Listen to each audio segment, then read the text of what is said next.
안녕하세요. 정의원의 저속노화입니다. 어떤 것을 어떻게 잘 먹는지도 굉장히 중요하지만 반대로 어떻게 우리의 위장을 잘 비우는지도 굉장히 중요합니다. 절식, 영어로는 칼로릭 리스트릭션인데요. 음식물 섭취를 줄이는 것이죠. 단순히 소식과는 다른 겁니다. 소식이라 하면 사실은 정성적인 의미가 있습니다. 어떤 계량할 수 있는 기준이 없는 것이죠. 절식이라는 것은 일상적으로 먹을 수 있는 칼로리 섭취량의 약 20에서 25% 정도를 줄이는 것을 절식이라고 이야기를 하고요. 이렇게 음식물 섭취를 줄이는 것은 정말 많은 연구에서 노화의 속도를 느리게 만들거나 수명을 증가시킬 수 있는 한 가지 중요한 중재 방법으로 지목을 하고 있습니다. 오늘 이 영상을 보시는 여러분들께서도 간헐적 단식이라는 용어를 한 번쯤은 들어보셨을 겁니다. 이 간헐적 단식도 위장을 비우는 시간을 만들어서 절식과 비슷한, 즉 절식을 모사할 수 있는 효과를 만들어내는 것이라고 볼 수 있겠는데요. 이번 영상에서는 이러한 절식이 생물학적으로 또 의학적으로 과연 효과가 있는 것인지, 어떻게 하면 건강하고 지속 가능하게 절식을 할 수 있는지에 대해서 다뤄보려고 합니다.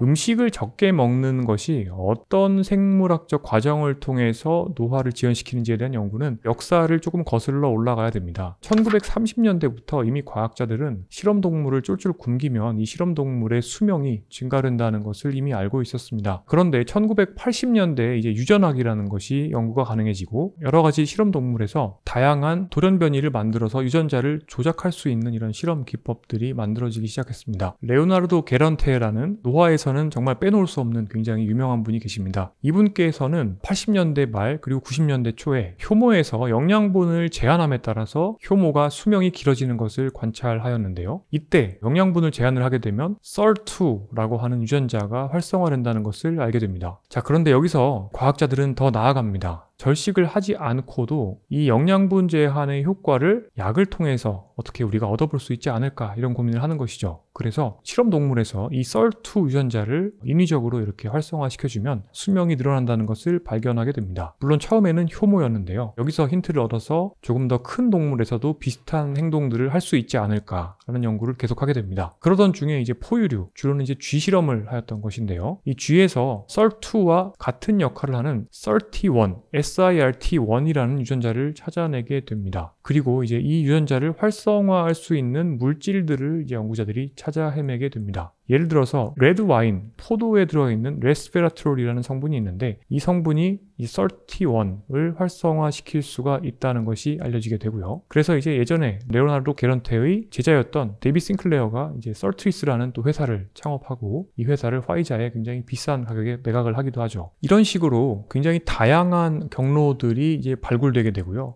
폭소라는 것도 있고 AMPK라는 것도 있고 굉장히 다양한 유전적인 기전들이 이제 발굴이 되게 되는데요. 이제 안타깝게도 유전자를 자극해주면 또는 특정 유전자의 메커니즘을 건드려주게 되면 노화가 지연되는 효과가 원숭이라든지 사람과 가까운 큰 동물로 갈수록 잘 재현되지가 않게 되는 겁니다. 말하자면 사람에서는 이 SIRT1을 자극할 수 있는 어떤 화학물질들을 처리해도 실제 절식을 했을 때 나타나는 결과인 수명이 증가된다거나 인슐린 저항성이 개선된다거나 또는 체성분이나 체형이 개선된다거나 이런 것들이 일관되게 재현되지 않는 것이죠. 그 이후 지금까지 약 30년 동안 정말 수많은 어떤 경로들이 연구가 되고 이런 경로들을 활성화할 수 있는 물질들이 있지 않을까. 하지만 다시 또 임상으로 연구를 해보면 제대로 효과가 나오지 않는, 말하자면 이런 삽질인 것인데요. 이런 삽질들을 연구자들이 계속하고 있는 것입니다. 근데 이런 것들이 사실 영양제랑도 비슷합니다. 채소와 과일을 직접 드시면 그렇게 해서 미량 영양소를 섭취하게 되면 우리가 측정할 수 없는 굉장히 다양한 영양 성분들이 우리 몸에 들어오게 되는데 여러 가지 몸에 좋은 효과가 나타난다. 너무 잘 알려져 있습니다. 하지만 채소와 과일에서 특정 성분만을 추출해서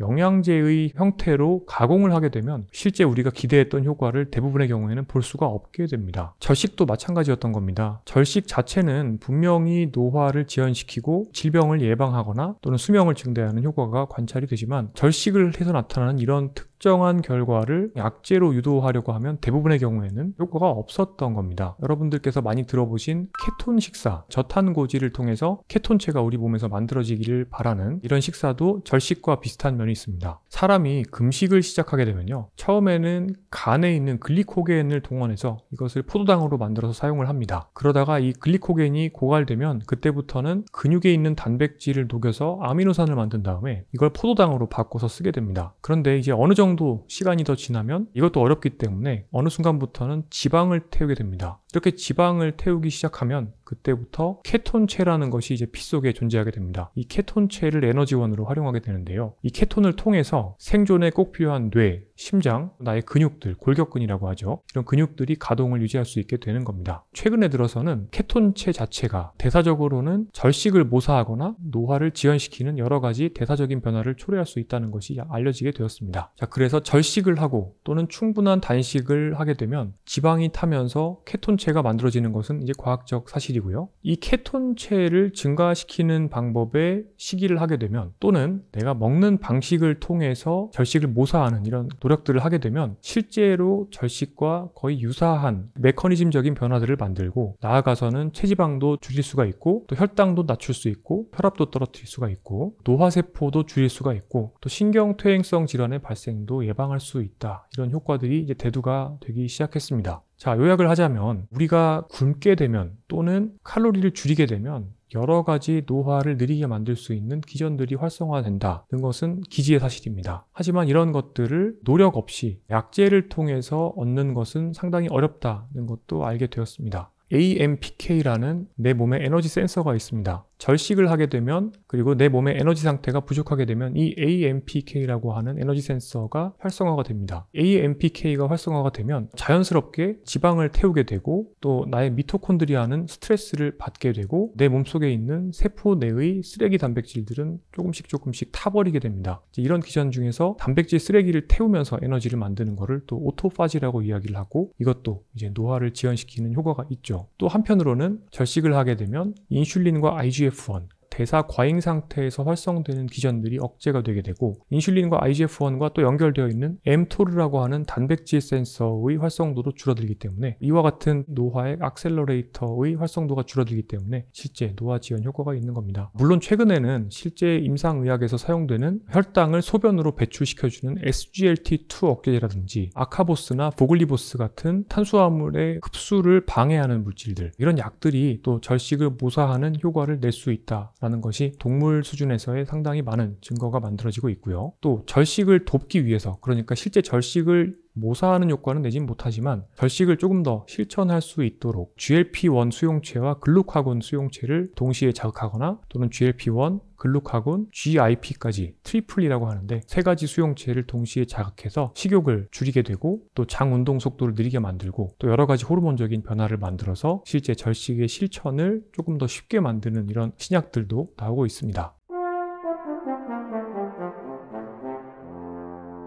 자, 그런데 절식을 한다는 것은 사실은 굉장히 어려운 일일 수 있습니다. 정말 칼로리를 많이 줄이게 되면 첫 번째, 체중이 빠지는 건 당연하고요. 두 번째, 활력도 굉장히 줄어들 수가 있겠죠. 그러니까 삶의 질이 떨어질 수가 있겠고요. 또 스트레스를 받을 수도 있습니다. 사실 다이어트를 칼로리를 줄이는 방식으로 해보신 분들이라면 다 경험이 있으실 겁니다. 굉장히 예민해지다가 어느 순간 식욕이 폭발하게 되죠. 그러다 보니까 이 절식을 정말 꾸준히 실천한다는 것은 이제 굉장히 어렵게 되는데요. 자, 그러면은 이 절식의 효과를 어떻게 하면 지속 가능하게 획득하면서 절식이 주는 그런 고통은 받지 않을 것인가에 대해서 사람들이 많은 또 연구를 하게 됩니다. 그런 방법 중에 최근에 알려진 것들이 절식 모사시기, 패스팅 미미팅 다이어트라고 하는 것인데요. 미국의 발터 롱고라고 하는 분이 제시한 기전입니다. 정말 절식과 비슷한 수준으로 거의 칼로리를 섭취하지 않고 실제 이제 케톤체가 생성이 될 수 있도록 하면서 AMPK나 자가포식 같은 유익한 경로들이 활성화될 수 있는 기회를 주는 이런 식사 프로그램을 만들기도 합니다. 근데 이것보다 훨씬 더 잘 알려진 것들이 아마 간헐적 단식일 것입니다. 이 간헐적 단식은 다양한 방법들이 있습니다. 5일 동안 식사를 하고 이틀 동안 단식하는 것도 간헐적 단식이라고 할 수 있고요. 시간 제한 다이어트와도 이제 교집합을 이루는 예를 들어서 하루에 16시간 동안은 속을 비우고 8시간 동안은 식사를 하거나 또는 12시간 동안 식사를 하고 12시간 동안은 식사를 하지 않는 그러니까 16에 8, 12, 12 이런 식으로 말씀들을 하시는데요. 이제 이런 방법들이 대두가 되게 됩니다. 솔크 연구소의 세친 펜다 박사 같은 분들께서는 이제 오랫동안 결국에 동물은 깨 있는 동안 그러니까 해가 떠 있을 때 음식을 먹고 자는 동안에는 음식을 먹지 않는 이런 삶을 살아왔기 때문에 태양의 주기나 또는 나의 생활 리듬에 맞추어서 식사를 하고 또 음식을 먹지 않는 것이 여러 가지 대사 대사적으로 유익한 변화를 나타낼 수 있을 것이다 라는 생각을 하고 계셨는데요. 실제 이제 소규모 임상 연구에서는 이와 같은 시간 제한 다이어트를 하게 되면 대사 질환을 개선할 수가 있고 혈압을 낮추는 효과가 있고 인슐린 저항성을 개선하는 효과가 있을 수 있다라고 그동안 제시가 되었습니다. 어쨌든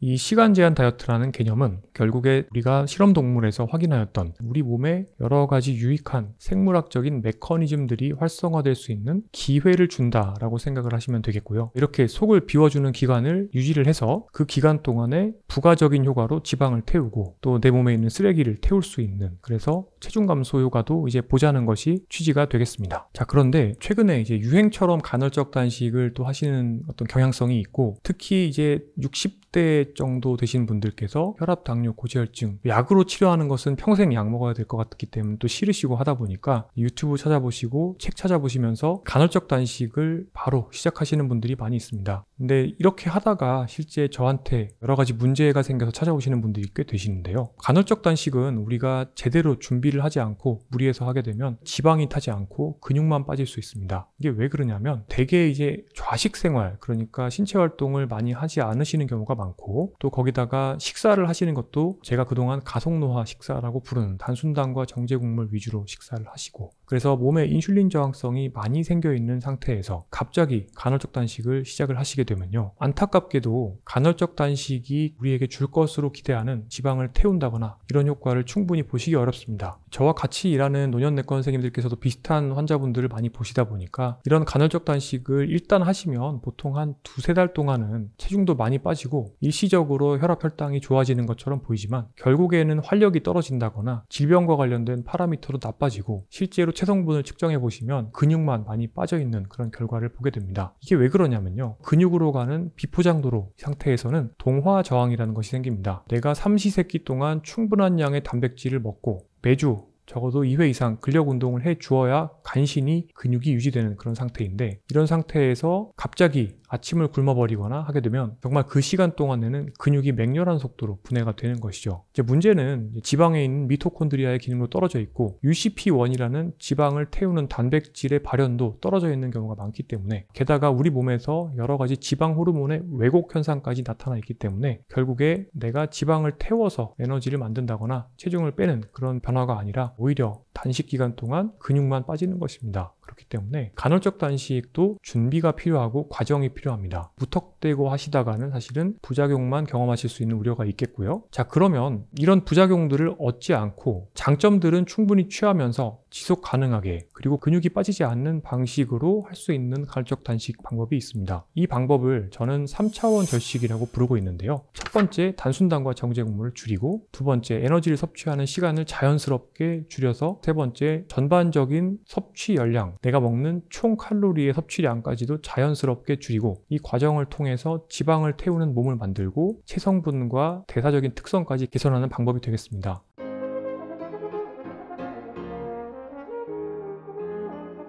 이번 영상에서는 간헐적 단식과 절식이 가지고 있는 메커니즘적인 특성에 대해서 말씀드렸고, 또 주의할 점에 대해서 말씀드렸는데요. 다음 영상에서 이 3차원 절식의 과정에 대해서 구체적으로 설명을 드리도록 하겠습니다.